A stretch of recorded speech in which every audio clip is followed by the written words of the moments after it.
এক ব্যবসায়ী গাধাকে ও ঘোড়াকে নিজের ব্যবসার কাজে ব্যবহার করত।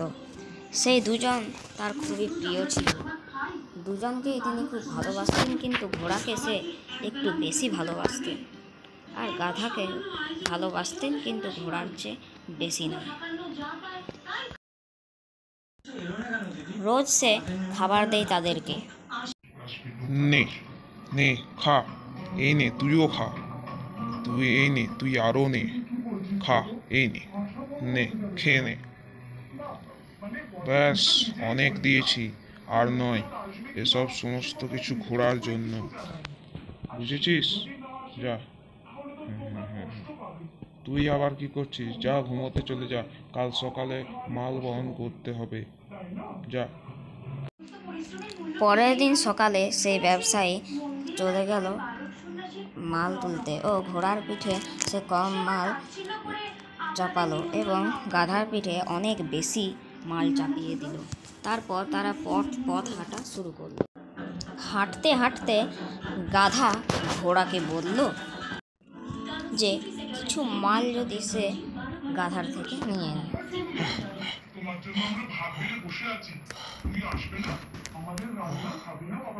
বন্ধু, আমার পিঠে তোমার চেয়ে অনেক বেশি জিনিসপত্র আছে। মালিককে বললে সে কিছুতেই মানবে না, তাই তুমি যদি কিছু জিনিসপত্র তোমার পিঠে নাও তাহলে অনেক ভালো হতো। সে কি? না না, ওইসব নয়।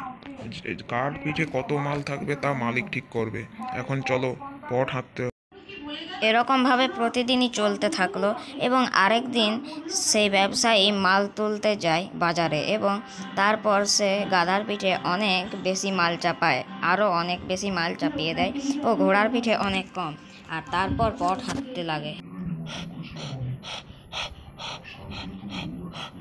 বন্ধু, মালিককে বললে সে কিছুতেই মেনে নেবে না। আজকে আমি আর এই ভার সহ্য করতে পারছি না, তাই তুমি যদি কিছু জিনিসপত্র আজকে তোমার ঘাড়ে নিয়ে নাও তাহলে আমার খুব ভালো লাগতো। আমি আর এগুলো সহ্য করতে পারছি না, বুঝেছো? না না, ওইসব হবে না, ওইটি আমি করতে পারবো না।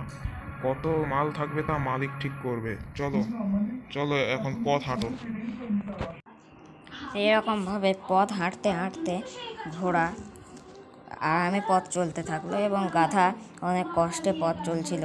সে হাঁটতে আর পারছিল না, আর ভার সহ্য না করতে পেরে সেখানে এসে মারা গেল। মালিক দৌড়ে ছুটে তার কাছে গেল।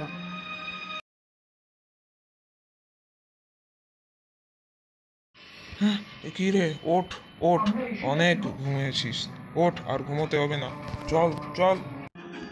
এরপর মালিক টের পেল যে সেই গাধাটি মারা গেছে। কোনো উপায় না দেখতে পেয়ে ঘোড়ার পিঠেই সে সমস্ত জিনিসপত্র বহন করতে লাগলো, এমনকি সেই গাধার মৃতদেহ। আমি আমার পাপের প্রায়শ্চিত্ত করছি। সেদিন যদি ঘোড়ার কিছু জিনিসপত্র আমি নিয়ে নিতাম তাহলে আজ আমাকে এইসব বহন করতে হতো না। ভিডিওটি ভালো লাগলে লাইক এবং সাবস্ক্রাইব করে চ্যানেলটির পাশে থাকুন। Thanks for watching. Thank you.